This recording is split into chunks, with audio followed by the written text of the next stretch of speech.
finally, the White House has the right idea about how this should be working and what the schedule should be looking like with the hostages in Gaza.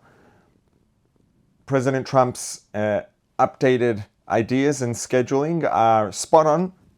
The general approach is exactly correct. There's one part about this that I still really don't like, and well, we'll get to that. That's a bit of Hamas getting a taste of their own medicine, but let's have a listen. And they're emaciated. It looked like something out of the 1930s. It's an absolute disgrace. And I think they saw the way the world viewed it, and they're looking for a reason not to send more, because they're all, you take a look at that, it looks like it was a concentration camp, which essentially it was. It looks like they came out of the Holocaust. And what a sad thing. One of them was a young man, good-looking guy, a little bit heavier than perhaps he could have been, and now he looks like he's not even recognizable. Not even recognizable. Is this ceasefire deal at risk of falling apart? Look, I can tell you that those people have been badly hurt, both mentally and physically. I'm talking about the young women that came out also previously.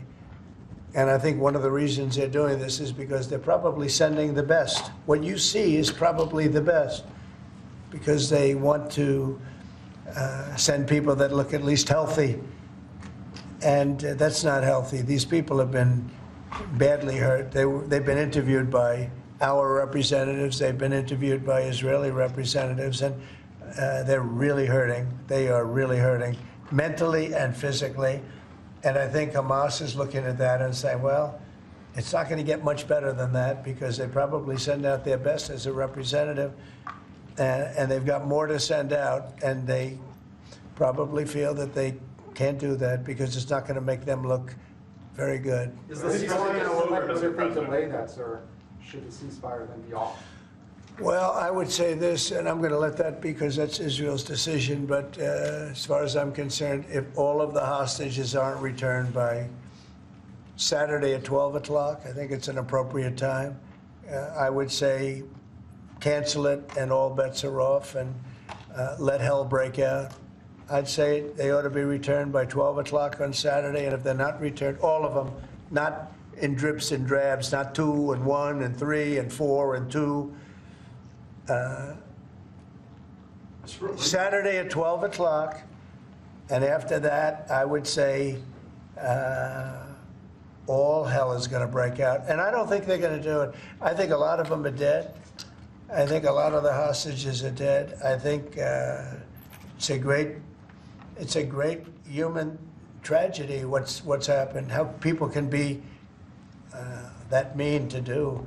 I mean, the one guy was laughing when a hostage, he thought his family was alive, found out the family was dead, and his captor, so to speak, started laughing because he thought it was so funny. You know, this is a different group of people. No, I would say Saturday at 12, we want them all back. I'm speaking for myself. Israel can override it, but from myself, Saturday at 12 o'clock, and if they're not here, all hell is going to break out.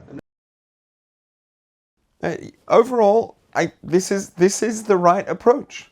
The right approach is Hamas has a couple of days to get all of these hostages back, or they are finished. Period. I mean, they have to be finished, period, either way. The truth is that's a separate conversation. But all of those hostages have to come back, or all hell will break loose. All hell should break loose, absolutely, at complete and total full scale. And as for all of the innocent people and the collateral damage, etc., sorry, that's on Hamas. That is on the people who elected Hamas and kept them in power for the past 20 years. That's on the people who sang and danced in the streets and celebrated and screamed Allahu Akbar on October 7th. Hearing the news of the horrific things that had happened to the Jews in Israel, that Hamas and you know, associated people had the things that they'd done on October 7th. So all of those people, sorry, not sorry. Anybody in Gaza who is actually innocent, sorry. But Israel's primary, first and foremost responsibility is to its people, the safety of its people who have been kidnapped, who are being held hostage, who were kidnapped in acts of war crimes, civilians. I wonder where the ICC is and the ICJ and everyone else in South Africa and blah, blah, blah. Sorry, Crimea River. This is the right approach. And this is what should have happened 15 months ago. And you know what? If this had happened 15 months ago, if Israel had kept up the pressure that they had on at the very beginning of this situation and increased it even further, this whole thing would have been finished a year ago. Gaza would have been in much better shape than it is now, much better shape than it is now. A lot less Gazans would have died in the process.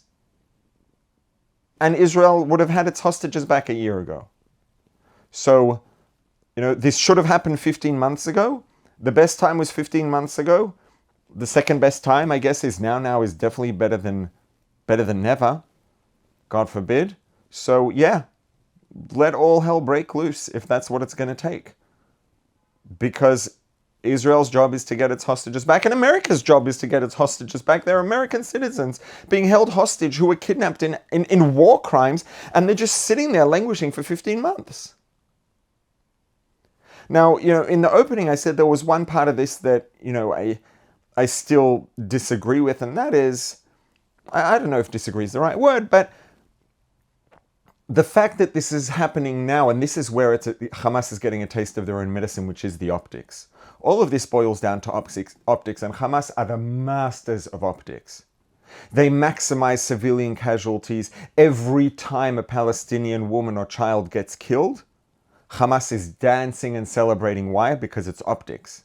And this is what Hamas lives off of. They are masters of optics, of getting the Western world and the corporate Western media and all the, lobotomized college students marching in the streets saying free, free Palestine and globalize the Intifada. They don't even know what they're talking about. And from the river to the sea, they don't know which river and they don't know which sea.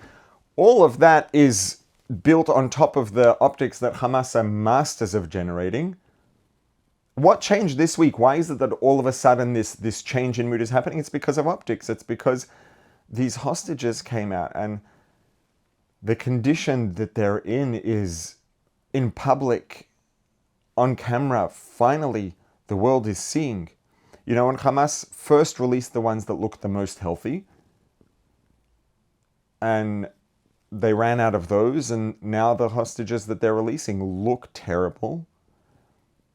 And the optics, for a change, are working against Hamas.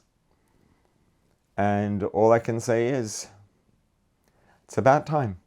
Because it shouldn't have taken these optics for this to happen. According to the math and according to reason, this should have happened immediately. This should have happened on October 8th. The pressure that Israel was applying back at the very beginning should have stayed, and it should have increased.